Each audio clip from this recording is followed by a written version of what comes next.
without further ado, let's get into one of my favorite topics, something that I have actually battled with all throughout my life, is procrastination.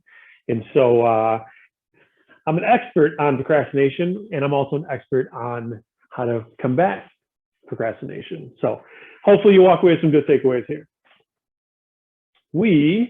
A little bit of introduction for those of you who don't know me and my company. Then we're going to get into the tips, a bunch of stuff today. So I'm going to try to go, if I'm talking fast, I apologize. There's just a lot of information, a lot of material I want to share.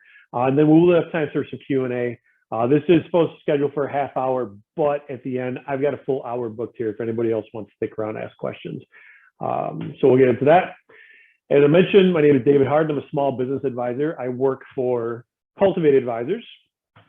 And we are a team of small business owners, current and former business owners, that decided to dedicate our full time to helping other business owners.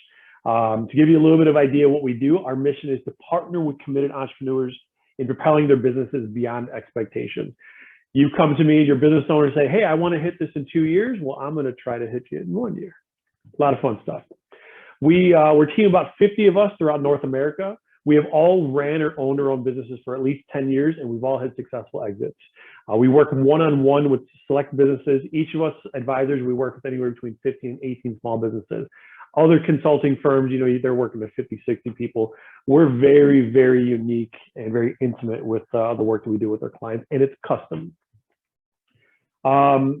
We work with different hats, right? We have a methodology here, and to give you an example of some of the things that we do, we're working with financials, such as helping you control your cash flow, scaling profits. On a marketing piece, helping you get a control of a lead engine, make it sustainable. On sales, helping you grow top line revenue, make it repeatable without you. Leadership, one of my favorite hats to work on. We're going to teach you how to scale your business through people. We're going to do it efficiently and allow you to be able to delegate within a culture, be a culture of proud that represents the brand that you've built. On a recruiting piece, helping you find reliable performers that allows your business to scale. And then the productivity piece, which the last webinar I kind of touched on, help you feel in control of your time and running your business versus the business running you. We've advised over 1,000 businesses in our portfolio year to date, and we're in over 200 industries. The reason I share this is our model of advising works with many different businesses. But small business is small business. Sales is sales, marketing is marketing. We're not the industry experts of your industry.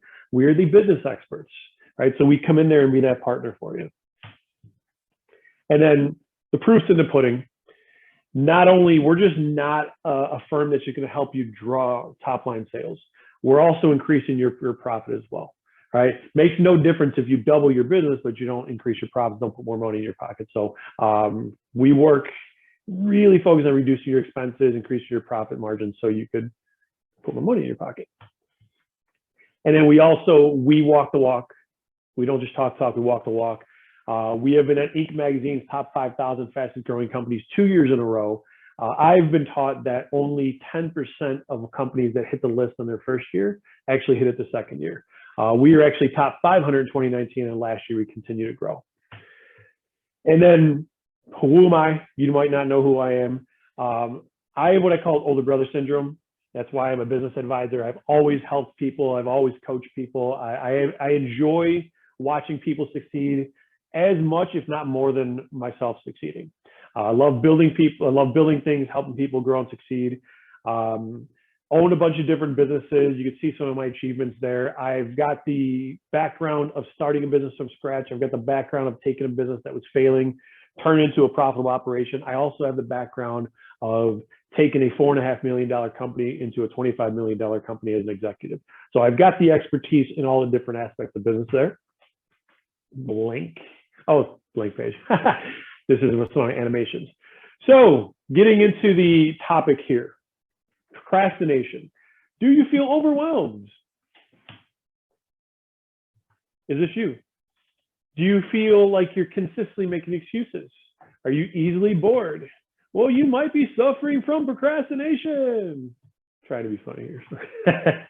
Yeah, the ugly little voice inside your head that's stopping you from being productive, preventing you from reaching your goals and having a kind of life that you want. Those who procrastinate often suffer from addiction, giving up when things get too hard, never keeping promises, always late to everything, always in a hurry, easily stressed, holding on to negative beliefs, setting unrealistic goals, too much daydreaming and no action, being afraid of failure. Any of this sound like you? Definitely sounds like me throughout my career. But let's get serious. Procrastination does affect almost all of us at some points in our lives. It can ruin relationships and careers, cause businesses to fail, and just make us absolutely miserable. If you're on this webinar, either you're here to support me, which I appreciate, or you've dealt with this in the past, and you want to walk away with at least one or two takeaways that will help you in the future to do less procrastination. Some other things that procrastination that can cause, and pay attention, does this sound like you? Addicted to social media, living vicariously through others. You have no weekends because you don't know when to rest. Your nights and days are the same. Weekends are when you work and midweek is when you rest. You're far from being organized. You're in love with full hours. This was an interesting one. I've done this a couple times in my life. When it's 7:51, you promise you'll start at 8. And then when it's 8:32, you'll set the alarm for 9. Instead of starting at 8:32, you start at 9. Oh, wait till the full hour. You imagine how much time you're wasting, right? You are best at giving advice, but you never listen to. You tell people what to do because you're a master of research and a better way to get things done, but you've never tried them yourself. When you don't know how to motivate yourself to work, your daydream becomes an addiction. Leaving items in your to-do list for a long time, even though it's important. Starting high priority tasks and then going off to put up, make some coffee. I call this being a starter, but not a finisher, like you use in baseball terms, a starter versus a closer. You're filling your time with unimportant tasks that other people ask of you, instead of getting the important things on your list. How many times have we done that? You're doing something, and you're like, oh, I'm busy. Yeah, I'm getting stuff done. And you present it to your boss, present it to your team, and they're like, yeah, that's great, thanks. But you didn't do the thing that you're supposed to do. You didn't do the thing that we needed you to do. That's a huge sign of procrastination, and other things too. But that's definitely something that comes from procrastination. Things always seem easy until you do it. You see people making it look easy, and then when you try it, it's, oh, whoa. And when you try it, it's not. All right. So these are just some of the things that I imagine many of these you've experienced before, which is why you're here. You're not alone. All the different people, there are only 70 people, over 70 people apply or signed up for this webinar. Everyone struggles with it, but don't let it be your excuse. Studies have shown that almost 95% of all people procrastinate it to some degree. Nobody's perfect at this stuff. Maybe those 5%. I'm no different. I've battled with this throughout my career, throughout my life, and I've been able to learn different tactics. And I noticed that when I implement the tips and tactics I'm about to share with you, everything else in my life is better. When I am procrastinating less, when I implement these different tactics, my nutrition is better, my health is better, my relationships are better, everything is just better, versus the opposite when it compounds and you procrastinate and then you don't get stuff and you look at your to-do list, you get overwhelmed, and it just beats you up and it just makes you miserable. So I'm going to set a quick poll here. If I could get it there. I would love for you all to take a couple seconds here. How many hours a week do you think you waste? If it's 0, well, what are you doing here? 1 to 2 hours a week, 3 to 5, 6 to 9, 10 hours a week plus. So go ahead. I'll give you about 30 seconds to click on the answer.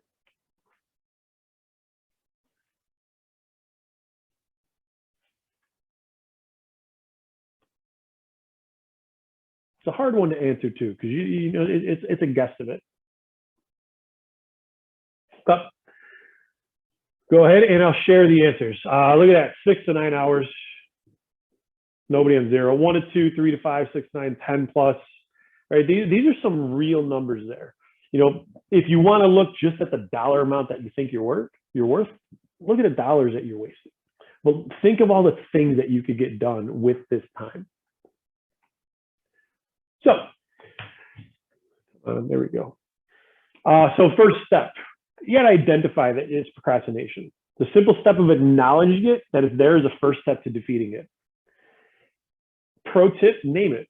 Call it something. One of my favorite books is a book called The War of Art. It's on my list here. Not The Art of War. Not that one. The War of Art. It talks about procrastination. It talks about labeling it. It calls it the resistance. And so that way you could be cognizant of it. When you recognize, like, man, I think I'm procrastinating. And you name it something, name it whatever you want. But for the sake of this conversation, we'll call it the resistance. You start wondering why you're not motivated. You start to sense that the resistance is attacking you. When you put a name, an entity to it, all of a sudden you start recognizing, oh, it's not just me. Like it's this cloud. It manifests itself in the form of failure, self-doubt. Worst of all, it's universal. It doesn't exclusively speak to you. It targets everybody. All right. And then I'll make a note on this too. Like being busy for the sake of busy is a form of laziness. I'm sorry, it's a form of laziness, but it's a form of procrastination. Right? Being busy, like I mentioned the example, we're like, yeah, but I'm doing all these different things and look how great it is. But you're ignoring a thing. That is a form of procrastination. You're actively choosing to do something else instead, something easy instead of what you should be working on. Hard decisions equals an easy life. Easy decisions equals a hard life. Let that sink in for a moment. All right, you're sitting on the couch and you got the boob tube on. And you're like, you know what? I should go work out. The easy decision is like, just gonna relax, and then your back hurts. Right? You're not getting the results you want. You make the hard decision. You're like, no, you know what? I said I'm gonna do it, and you get up. You make that difficult decision. You get up and do it, and you feel better, and you have an easier life. Right? So if that should be hopefully one takeaway from this webinar here. Next step is forgive yourself. We're all human. I'm the worst with this. I am my worst, my biggest critic. I beat myself up all the time, and I have to remind myself that like you can forgive yourself. It's okay. This happens to everybody. Studies show that self-forgiveness can help you feel more positive about yourself, reduce the likelihood of procrastination in the future. It's damaging to dwell in the past. It's even more damaging to let those past failures paralyze you from doing better. Forgive yourself. After all, we're only human. Next piece. Stop the fear catastrophizing. Like you're catastrophizing. The catastrophe. Don't make it a catastrophe. All right. If we're looking at Seneca says we suffer more in imagination than in reality. Let that sink in for a moment. All the fears that you have, all these things, you build it up in your head, and you just get so upset and worried. But then when you break it down, which we're going to go to next, in the next slide, it's not that hard. Right? One of the biggest reasons people procrastinate is because of this, is the fear. They're making a huge deal out of something. All right? Maybe related to how tough, how boring, how painful it will be to complete the task. Whatever the case, but the underlying thing is that doing the task seems unbearable. Well, how do we combat that? I stole this from Tim Ferriss, big Tim Ferriss fan. He has this 3-step exercise, right? And step 1 is this slide right here. What if this is the what if I example. Define, prevent, repair, right? So what's the worst thing that can happen if you take the action? Get specific. Define the worst nightmares. Rate 1 through 10 for impact. Give you an example, real quick example. One of the gyms that I owned back when I opened up here in Chicago in Old Town, there was this fear of starting a gym, starting a business from scratch. And I had one person in my ear feeding that fear. If this doesn't work out, you're putting a lot of money into this could bury you, blah, blah. And I had another person in my life saying like, yeah, it's not that big of a deal. How much money are you putting into this? Life savings and everything else. Okay, how much money have you been making per year for the last couple of years? All right, so David, you're telling me that if this falls flat on its face and you lose every single penny that you have invested into this, it'll take you X time to recoup? Yeah, that's right. Dad, it's not that bad, right? And so the risk versus the reward. And so define what's the worst thing that could happen if you take this action. Then what specific actions could you take to reduce the likelihood of those worst things happening? Consider the big and small actions. And then how would you repair it? If the situation does happen, what do you need to get back to where you are or get back on the right track? I just mentioned to you, yeah, you know what? If I'm not mistaken, it was like 1.25 years, a year and a half that would get me back on track. Not that scary when you're looking at the rewards of opening up a business. So once you define this, once you've gone through this exercise, then the next piece is what might the benefits of an attempt or even partial success? What are the benefits from that? What if you had putting off cleaning the closet? Imagine walking the closet was decluttered, how good that would feel. Consider how much money you make if you sell the items you list on eBay, or or how those in need will feel and receive these items as donations. All right. If it's an exercise program you've been avoiding, focus on how exercise will help you have more positive energy, give you a boost of self-esteem, serve as a great role model for your children. Like make you feel, there's a lot of things that even just by starting and doing partial, you don't need to have this, it's too big of a task because it's so much. Just get started. And then my favorite is the step 3, the cost of inaction, the emotional, physical, financial, etc. If you don't do this for the next 6 months, what's going to happen? 1 year, 3 years.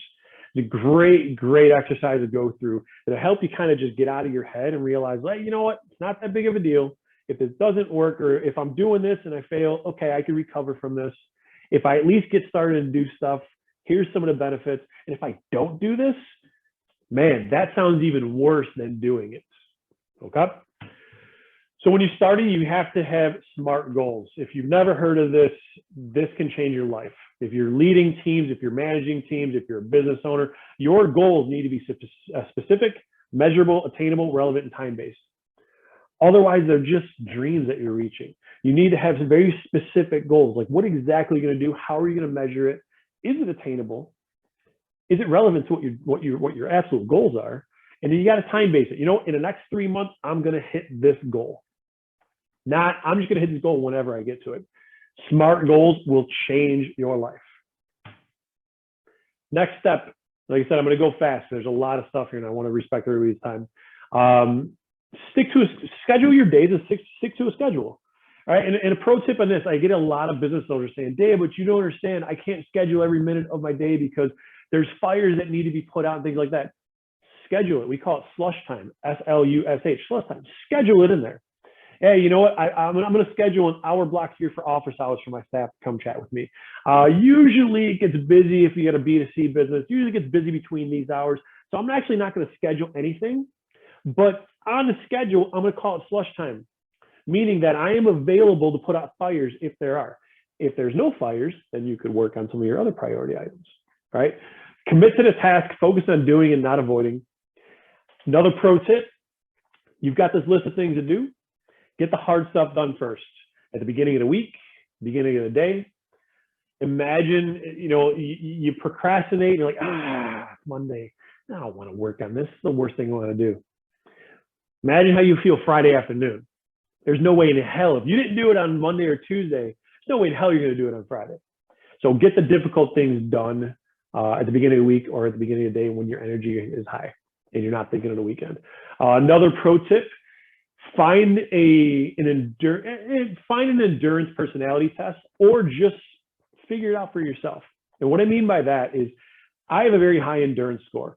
I could work in a project. I could sit in front of a computer. I can work and work and work for 12 hours without barely needing a break. I have that high endurance. Other people, they can't do that. Other people, every 30 minutes, they got to get up for 5 minutes and take a walk. Figure out what personality you have. That'll help. If you are the type of person that you have a short endurance when it comes to working, and if you, every 30 minutes, you need to just walk up for 3 minutes, and if you don't, a couple hours later, you're going to procrastinate. You're going to feel like shit. You're not going to be happy because you're not fitting yourself or fitting your work into who you are. So figure out that piece there. Next piece, just show up. 80% of success is just showing up. Schedule a time to work on it every single day and just show up. That's the biggest piece. Show up to actually do it, right?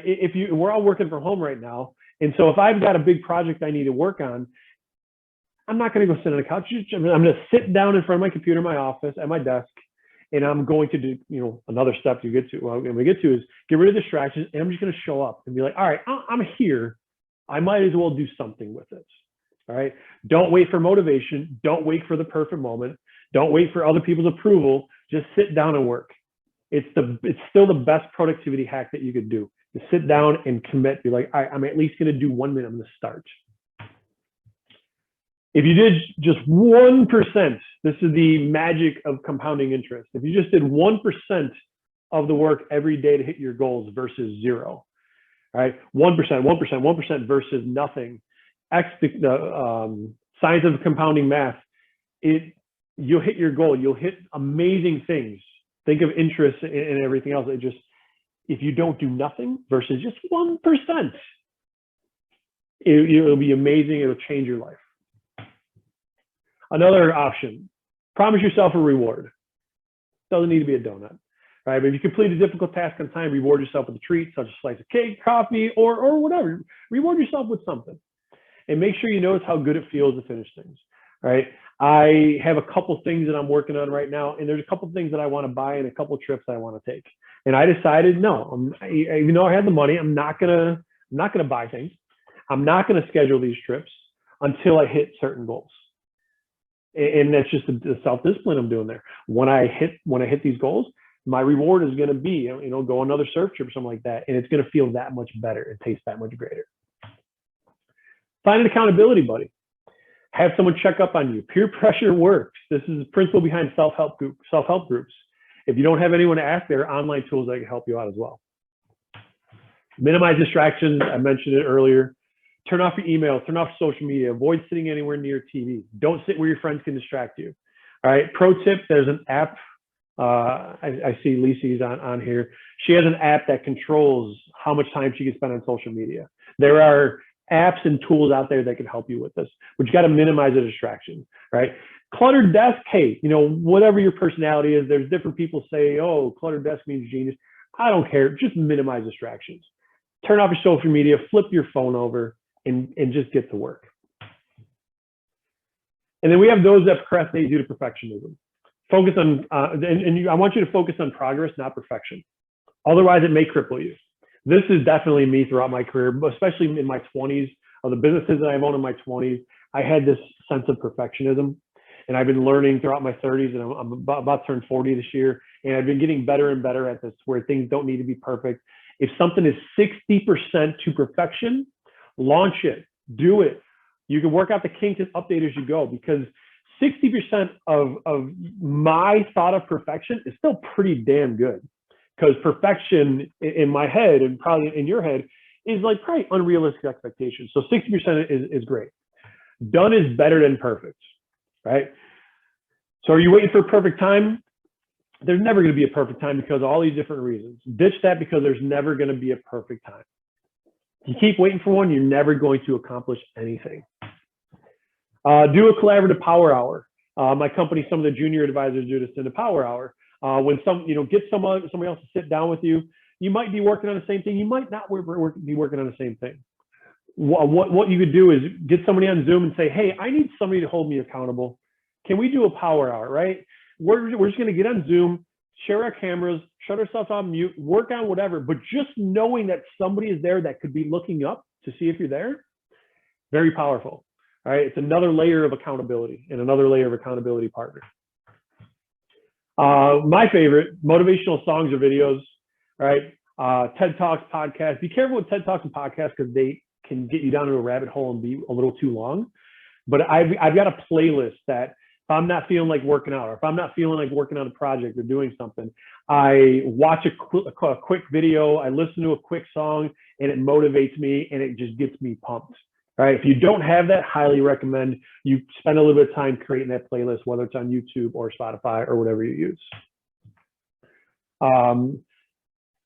Most people put too much on their to-do list. This was my last webinar that I talked about. Again, it'll be up in my YouTube. I'm creating a YouTube page, but all this stuff, all my webinars will be on there. Have your top priorities. This is what I was talking about earlier, to where when you should be working on something, you're procrastinating by working on something else. Figure out what your top priorities are, top 2, top 3, and focus on those. Ignore the rest. Get organized.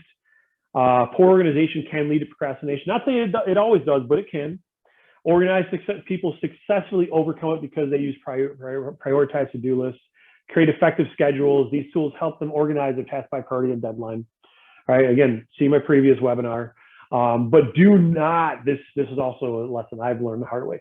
Do not fall into the trap of taking too much time to plan too much, right? It's another form of perfectionism. I remember when I was younger, I would spend so much time creating this amazing plan with all the steps, and I wouldn't launch until that plan was done, and I would waste so much time doing that. So there's a little tip there. Don't get trapped into that too much planning. Sometimes you got to change your environment, right? We're all working from home. and maybe I'll be stuck in this thing. But you know what? If I go ahead and go to a Starbucks, or I go to, my office is going to be opened up next week, or if I go on the deck, do something else, I just get out of my habit. Sometimes you just need to just remove yourself to get a fresh start. Real proper nutrition. How many times have you had a big lunch, usually a carb-heavy lunch, and then an hour and a half later, 2 hours later, you feel sleepy? Nutrition does play on this. You feel sleepy, you had a big lunch, you're going to procrastinate like crazy. Focus on your nutrition, get better nutrition in your system. Morning rituals, breathing exercises, meditation. These are things that can help overall. You start having these daily morning rituals or these daily things. You work out every day, you do your cardio, you do whatever it is, it sets you up for success for the rest of the day. The days that I get up and I do these things, my days are 10 times better than the days that I don't. All right, so another pro tip there. In this one here, some self-help gurus proclaim that this step helps a lot, writing down how you spend every minute of your day so you can be shocked when you discover how much time you waste. I call bullshit. And the reason why I call bullshit is if you're a procrastinator, there's no way in hell you're going to write down every single minute of every single day. And even if you try, you're going to lie. You're going to fudge the numbers because you're procrastinating. There's no way that at the end of the week, you're going to have an actual true account of every minute that you spend. So I call bullshit. That's why I gave that poll earlier. It's a guesstimate. Don't worry about the full stuff because, again, you're going to end up lying to yourself. And then one of the last pieces here, try to change one thing at a time. I've also fallen into this trap where I'm like, all right, I'm going to do this, I'm going to do this, I'm going to do this, but I'm going to change my life. I'm motivated. And then you have this high energy and then boom, you fall flat on your face. Focus on one thing at a time. If you're working on one thing, you're procrastinating, get that there, celebrate the wins, move on to the next one, you can start doing more and more. And then moving forward, what can you do? How can you do better after this webinar? Start to recognize the onset of procrastination, right? If you labeled it something, if you call it something, start to pay attention, right? When the thoughts of procrastination start to creep in your mind, you find yourself thinking, oh, I don't feel like doing this now, or I'll time to work on this later. And you need to recognize that you're about to procrastinate. When you feel tempted to procrastinate, don't give in to the urge. Instead, force yourself to spend at least a few minutes working on a task. In many cases, a few minutes is going to lead to more and more and more. And you're like, I'm already working on it, might as well keep going. So leaving this webinar, pay attention, label it something. Like I said, that one book called Resistance, getting ready to work on something. I'm going to go do something else.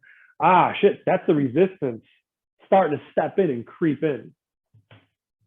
And then the last piece, start today. Yesterday, you said you do it tomorrow. Tomorrow, you can say do it the next day. Start today. You don't need to wait till tomorrow. You don't need to say, the day's halfway through. No, start today. Don't wait until things are perfect because they're never going to be perfect. There's never a better time than now. And then the last, very, very last piece. When things get overwhelming, you just can't get over the hump, hire someone. I'm a business advisor. I'm teaching business owners how to run their businesses better, how to do all the different business hats, but I also am an accountability coach for my clients. I also help motivate them. I have a few clients that they only really need accountability from me. Their businesses are good, but they need me to hold them accountable. When you feel like you can't control this, when you can't get it under control, hire somebody. So stick around for Q&A. If anybody has any questions, any personal questions, I'd be happy to answer. But I do want to give you an option how I could help. First off, I mentioned I'm doing these lunch and learn webinars the first and third Wednesdays of the month. But how can we continue to help? Option one, the next webinar is Next Step Selling. Option two is my company. We have free resources and training for business owners. If you're a business owner, we got all this stuff, no strings attached. We got all these different things that we can help with your business. And then if you are a business owner, I will give you 1 free hour advising on any of the business hats topics that you want to discuss. Basically, it's me stepping into your shoes. If I were you, this is what I would do. I'll be dropping a chat link into the chat. Click that link, fill out the form, leave one takeaway that you got from today, and then I will respond. We'll jump on a call. We'll talk about your business a little bit. Like I mentioned, next webinar is May 19th at noon. How to double your sales conversion, if not more, through next step selling, the piece a lot of people miss. And then I'm going to drop in a chat here. Lessons learned. Again, if you're a business owner, go ahead and jump this in, click on that form. Otherwise, if you have any questions, time for Q&A. Anybody wants to ask me any questions or anything about procrastination, go ahead and jump off mute.